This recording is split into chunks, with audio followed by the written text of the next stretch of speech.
Hello all welcome to Telugu crypto miner. ఈ వీడియోలో నేను ఫ్రీ క్రిప్టో మైనింగ్ యాప్స్ ఎలా వర్క్ చేస్తాయి అన్నది క్లియర్గా ఎక్స్ప్లెయిన్ చేస్తానండి ఫన్నీ వేలో. కొంచెం వీడియో లాస్ట్ వరకు స్కిప్ కాకుండా చూడండి. ఏమిరా బాలరాజు, ఏమిరా ఇది? మన ప్రపంచ పాపులేషన్ వచ్చేసి 8.2 బిలియన్ అండి. సో అందులో అగ్రికల్చర్ చేసుకున్న వాళ్ళు 850 మిలియన్, మ్యానుఫ్యాక్చరింగ్ చేసుకున్న వాళ్ళు 480 మిలియన్, కన్స్ట్రక్షన్ చేసుకున్న వాళ్ళు 240 మిలియన్, రిటైల్ చేసుకున్న 450 మిలియన్, ట్రాన్స్పోర్టేషన్ చేసుకున్న వాళ్ళు 250 మిలియన్ అండి. సో ఎవరి డ్యూటీలు వాళ్ళు అక్కడ చేసుకుంటున్నారండి, వాళ్ళతో మన ప్రాబ్లం లేదు. సో నెక్స్ట్ అందులో మళ్ళీ 861 మిలియన్ మంది క్రిప్టో ఇన్వెస్టర్స్ ఉన్నారండి. వాళ్ళు ఏం చేస్తుంటారంటే వేరే వేరే క్రిప్టో వాటి మీద ఇన్వెస్ట్ చేస్తూ ఉంటారు. సో వాళ్ళకి కూడా ఏం ప్రాబ్లం లేదండి వాళ్ళతో. ఇటు వచ్చి మనకి 400 మిలియన్ మంది ఉన్నారండి. 400 మిలియన్ క్రిప్టో మైనింగ్ చేస్తున్నారు, ఫ్రీ క్రిప్టో మైనింగ్ చేస్తున్నారు. సో వీళ్ళతోనేనండి. ఇందులో వచ్చేసి మొత్తం డైరెక్ట్గా చేసుకుంటే ప్రాబ్లం లేదండి. ఇందులో మళ్ళీ 3 రకాలు ఉన్నాయండి. ఒకటి హార్డ్వేర్తో చేసుకునేవి ఉన్నాయి. హార్డ్వేర్ అంటే CPU, GPU అవి యూస్ చేసి బిట్ కాయినింగ్ అవి మైనింగ్ చేస్తుంటారు. దానికి పెద్ద పెద్ద సాఫ్ట్వేర్స్ అవి కావాలి. అయితే రియల్ మైనింగ్ సాఫ్ట్వేర్స్ అవి యూస్ చేసి అవి బిట్ కాయిన్స్ అవి మైన్ చేస్తుంటారు. తర్వాత నెక్స్ట్ వచ్చేసి ఇంకా యాప్ బేస్డ్లో మళ్ళీ 2 రకాలు ఉన్నాయండి. ఒకటి క్లౌడ్ బేస్డ్ ఉన్నది, ఇంకోటి ఫ్రీ మొబైల్ మైనింగ్ యాప్స్ ఉన్నాయండి. సో క్లౌడ్ బేస్డ్ అంటే మన సర్వర్స్ వేరే వాళ్ళ దగ్గర వాళ్ళు అక్కడ మెయింటైన్ చేస్తుంటారు. వాళ్ళ దగ్గర సర్వర్స్ అవి కొనుక్కొని మనం బిట్ కాయిన్స్ BTC యాప్ లాగా మనం మైనింగ్ చేసుకుంటుంటాం. సో దానివల్ల ఏం ప్రాబ్లం లేదండి. ఇటు వచ్చి మనకి ఇక్కడ ఫ్రీ మైనింగ్ యాప్స్ ఉన్నాయి కదండి, ఇది మనం దీని గురించి మనం చూస్తాము ఇప్పుడు. సో ఇందులో ఏంటంటే మనం చేస్తున్న రియల్ మైనింగ్ కాదండి. మనం ఏంటంటే వాళ్ళు రివార్డ్స్ లాగా ఇస్తున్నారు. ఎకో సిస్టమ్ని మనం సపోర్ట్ చేస్తున్నందుకు, కమ్యూనిటీని బిల్డప్ చేసుకున్నందుకు మనకు కొన్ని కాయిన్స్ అనేది మనకు ప్రొవైడ్ చేస్తున్నారు. సో మనం దానికి చేయాల్సింది ఏంటంటే మనం రోజు లాగిన్ అవి యాడ్స్ అవి చూసుకుంటూ ఫ్రెండ్స్ అనేది రిఫర్ చేసుకుని కమ్యూనిటీని బిల్డ్ చేసుకొని యాక్టివ్గా అనేది ఉండాలండి. సో ఇక్కడి నుంచే మనకు స్టార్ట్ అవుతుందండి. సో మొత్తం ఇది ఉన్న వాళ్ళు 250 మిలియన్ మంది ఉన్నారండి ఫ్రీ క్రిప్టో మైనింగ్ చేసుకున్న వాళ్ళు.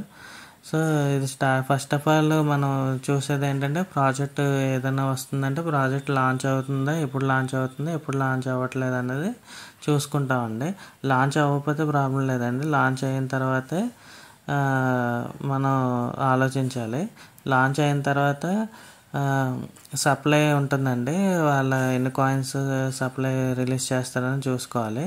హై ఉంటుందా, లో ఉంటుందా సప్లై, అంటే ఎన్ని బిలియన్లు ఉంటాయి సప్లై అనేది చూసుకుంటాము. నెక్స్ట్ వచ్చేసి సప్లై వచ్చిన తర్వాత మైనింగ్ అన్నది స్టార్ట్ చేస్తారా, ఇంకా స్టార్ట్ చేయడం అనేది చూసుకుంటామండి. మైనింగ్ స్టార్ట్ చేయకపోతే ఏం ప్రాబ్లం లేదండి. స్టార్ట్ చేశాక ఒకసారి ఆలోచించాలి.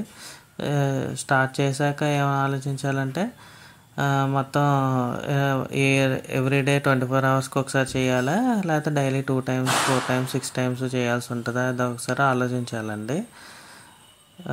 ఎవ్రీడే చేస్తే ప్రాబ్లం లేదు. డైలీ 2-3 టైమ్స్ అలా చేస్తే అప్పుడు ఆలోచించాలి యాడ్స్ గురించి. యాడ్స్ ఎన్నిసార్లు మనం ఎక్కువ ఉంటుందా తక్కువ ఉంటుందా అది ఆలోచించాలండి. నెక్స్ట్ వచ్చేసి బేస్ రేట్ అండి. బేస్ రేట్ మామూలుగా స్టార్ట్ చేసినప్పుడు ఎక్కువ ఉంటుందండి, తర్వాత అలా అలా తగ్గుతుందండి. అది ఎక్కువ ఉంటుందా తక్కువ ఉంటుందా అనేది చూసుకోవాలి. ఎక్కువ ఉంటే పర్లేదండి, తక్కువ ఉంటేనే ఆలోచించాలి.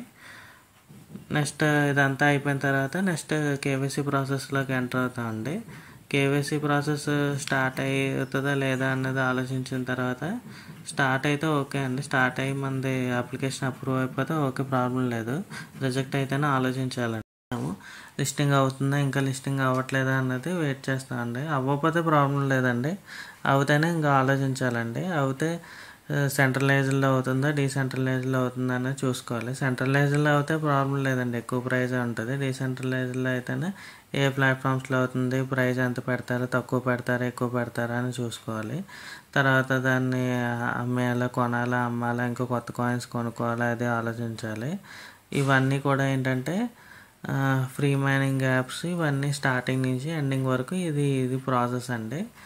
From starting project launch to buying and selling వరకు ఇది మనం ప్రాసెస్ అనేది చూస్తాము. ఇందులో ఏంటంటే మనం మనం మెయిన్‌గా ఆలోచించాల్సింది ఏంటంటే, ఈ ఒకవేళ లిస్టింగ్ కాకపోతే చాలా ప్రాజెక్ట్స్ కొన్ని లిస్టింగ్ అవ్వకుండా ఉంటాయండి. సో, అవేంటంటే మళ్ళీ అవి పోయినట్టే. అలా కాకుండా ఇంకా చాలా యాప్స్ ఉన్నాయండి. మనం కీప్ ఆన్ మైనింగ్ చేసుకుంటే ఎక్స్‌పెక్టేషన్ పెట్టుకొని, మరీ అంత ఎక్స్‌పెక్టేషన్ పెట్టుకోకండి. మైన్ చేసుకుందాము. డ్రాప్ అవ్వకండి ఎక్కడ కూడా. మంచి ట్రస్టెడ్ యాప్స్ అనేవి తీసుకోండి. మీకు డిస్క్రిప్షన్‌లో కొన్ని లింక్స్ అనేవి ప్రొవైడ్ చేస్తాను. ఎవరైనా కావాలంటే ఇన్‌స్టాల్ చేసుకొని అవి మైనింగ్ అనేది చేసుకోండి. సో, మెయిన్ ఏంటంటే ఇన్వెస్టర్స్ చేసుకునే వాళ్ళు, మనీ ఉన్నవాళ్ళు ఇన్వెస్ట్‌మెంట్ చేసుకుంటారండి. లేని వాళ్ళు మామూలు మిడిల్ క్లాస్ వాళ్ళు గానీ, లేకపోతే మనలాంటి బిహేవియర్ ఐడియాలజీ ఎలా ఉంటదంటేనండి, ఆశాజీవులం అండి మనం. ఇప్పుడు కాకపోతే లిస్టింగ్ తర్వాతైనా లిస్టింగ్ అవుతదని చెప్పి మనం అనుకుంటాం. సో, అలా అలా చేసుకుంటూ వెళ్తామండి. సో, ఎప్పటికైనా మంచి కాయిన్స్ అనేవి మైన్ చేసుకొని ఏ ఒక్క యాప్ అయినా మనది కొట్టామంటే చాలండి. ఇంకా అంతే. ఇంకా మళ్ళీ వెనక్కి తిరిగి చూసుకోవాల్సిన లేదు. మంచిగా ప్రైస్ అది వచ్చి మంచిగా లిస్టింగ్ అయిందనుకోండి. ఇప్పుడు ఫర్ ఎగ్జాంపుల్ ఇంటర్లింక్ లాగా. ఇంటర్లింక్ లిస్టింగ్ అవుతుంది అంటున్నారు. ఒక లిస్టింగ్ అయితే మంచి ప్రైస్‌తో లిస్టింగ్ అయిందనుకోండి. సెట్ అయిపోయినట్టే. సో, అలా చూసుకొని గట్టిగా ప్రయత్నించండి. సో, ఇంకా మీకు పార్ట్ 2 కూడా చేస్తానండి. ఒకసారి ఏమిరా బాలరాజు అని చెప్పేసి పార్ట్ 2 అని చెప్పేసి పెట్టండి. నేను పార్ట్ 2 కూడా చేస్తాను. మరిన్ని వీడియోస్ కోసం ప్లీజ్ సబ్స్క్రైబ్ చేయండి. 1 మంత్ సబ్స్క్రైబ్ చేయండి. ఎప్పటిలాగే అలాగే అడుగుతున్నాను. తర్వాత మళ్ళీ బాగుంటే కంటిన్యూ చేద్దురు కానీ, లేకపోతే అన్‌సబ్స్క్రైబ్ చేసేద్దురు కానీ. దట్స్ ఇట్ అండి. Thank you for watching Telugu crypto minor.